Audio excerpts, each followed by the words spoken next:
ये है digital 2 sports और आप देख रहे हैं द दूसरा शो। देखिए, एमआई एमिरेट्स और शारजा वॉरियर्स के बीच में मुकाबला होने वाला है ILT20 2024 में, और मेरे साथ बैठे Yash Pathak. Yash, the top 2 teams of the table. Absolutely, ये दोनों टीमें बहुत कमाल का क्रिकेट खेल रही है इस प्रतियोगिता में। MI Emirates however top of the table पर है, जैसे हम बात कर रहे थे। दोनों टीमों के बीच में जितने ही मुकाबले हुए हैं, मुझे ऐसा लगा कि बहुत इंटरेस्टिंग रहे हैं एज ऑलवेज।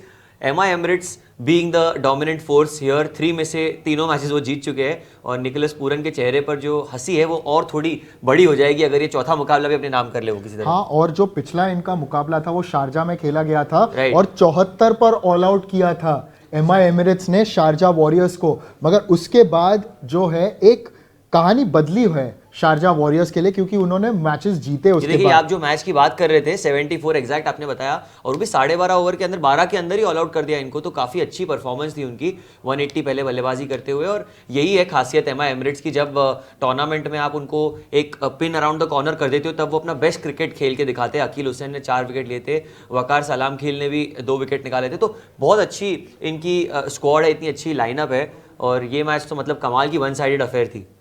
एमआई एमिरेट्स के स्क्वाड के तरफ अगर हम नजर डालें तो आपको दिखेगा कि बहुत अच्छा बैलेंस तो है इस टीम में, और इन्होंने एक सेट फॉर्मूला रखा है।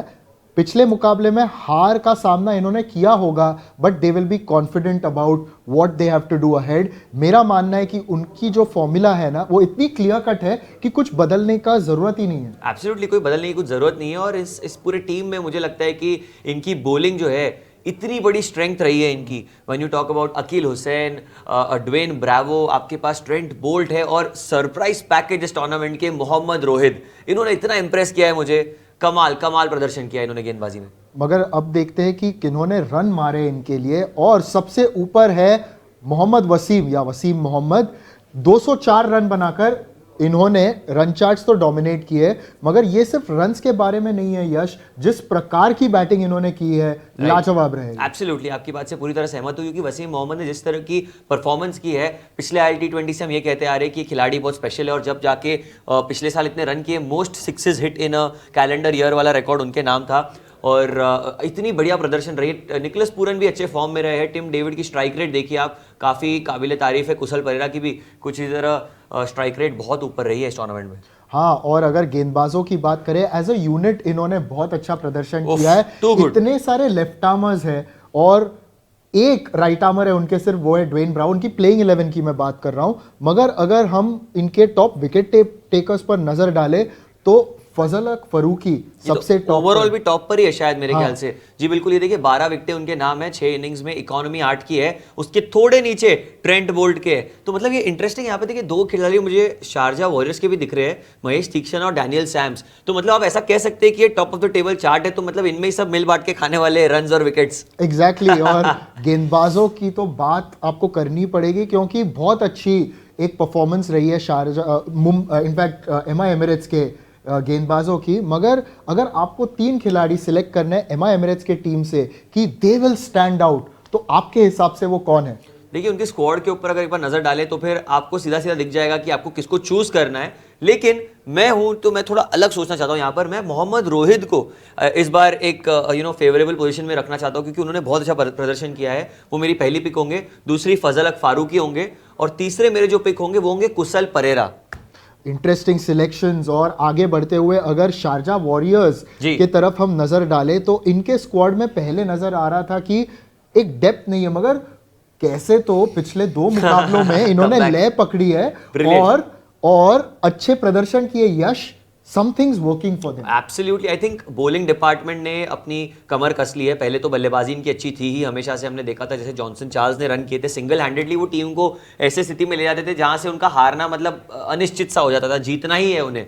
और अब क्या हो गया है, टॉम कूलर कैडमोर ने रन करना चालू कर दिया है, जो डेनली थोड़ा बहुत सपोर्ट करने लगे हैं, और निरोशन डिक्वेला ने भी पिछले मैच में थोड़ी फॉर्म अपनी वापस ले ली अच्छे रन करके। तो इसीलिए मुझे लगता है कि बैट्समैन ने जब से क्लिक करना चालू किया है, थोड़ा ईज आउट हो गया है काम इनका। और जॉनसन चार्ल्स ने बहुत अच्छा प्रदर्शन किया है at the top of the order. मगर एक बात आपको नोट करनी पड़ेगी कि जॉनसन चार्ल्स और सेकंड हाईएस्ट रन स्कोरर में बहुत बड़ा गैप है। 100 रन के ऊपर का फर्क है।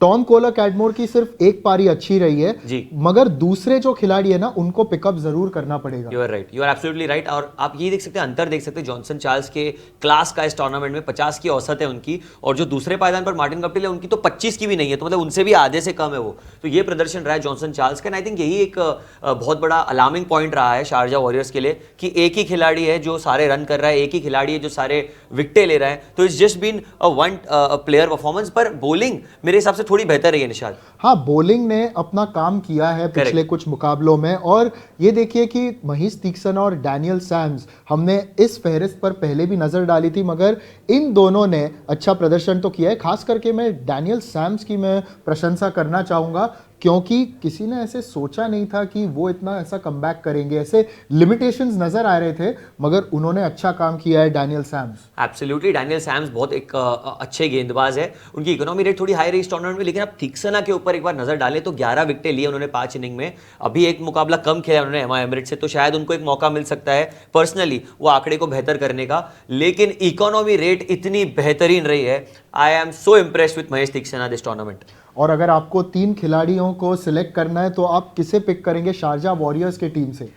शारजा वॉरियर्स के लिए देखिए, मैं पहले तो कैप्टन को पिक करूंगा, Tom collar Cadmore. I feel कि एक ही पारी उन्होंने बड़ी खेली है, एक और पारी उनसे ड्यू है, और ये वो मुकाबला होगा, बड़े खिलाड़ी बड़े मैचेस में ही रन करते हैं। टॉम कोलर कैडमोर को मैं बैक करूंगा एज कैप्टन, नंबर 1। नंबर 2 मैं बैक करूंगा क्रिस वोक्स को, क्योंकि नई गेंद के साथ वो वसीम मोहम्मद और कुशल पेरेरा जैसे आक्रामक बल्लेबाजों को थोड़ी दिक्कत दे सकते हैं। और तीसरे तो मेरे लिए नो ब्रेनर है महेश तीक्सना, जो ऐसे तलवार हो क्या कमान निकालते तीर निकालते, वो है मेरे तीसरे पिक जी। और अगर आपको यहाँ प्रेडिक्ट करना है कि कौन जीतेंगे तो कौन सी टीम का पगड़ा भारी है? देखिए, पगड़ा भारी तो एमिरेट्स का है सिंस द बिगिनिंग, लेकिन जस्ट क्योंकि टूर्नामेंट में दिलचस्पी रहे, मैं चाहूंगा कि शारजा वॉरियर्स ये मैच जीते, और मेरा सपोर्ट भी शायद शारजा वॉरियर्स को ही रहेगा इस मैच में, ताकि टूर्नामेंट में थोड़ी सी वो इवन आउट बरकरार रहे। वरना एक टीम पहले क्वालिफाई हो जाए तो फिर बाकी टीमें तो दूसरे पायदान के लिए खेलती रहेगी। जी, मैं भी आपसे सहमत हूं।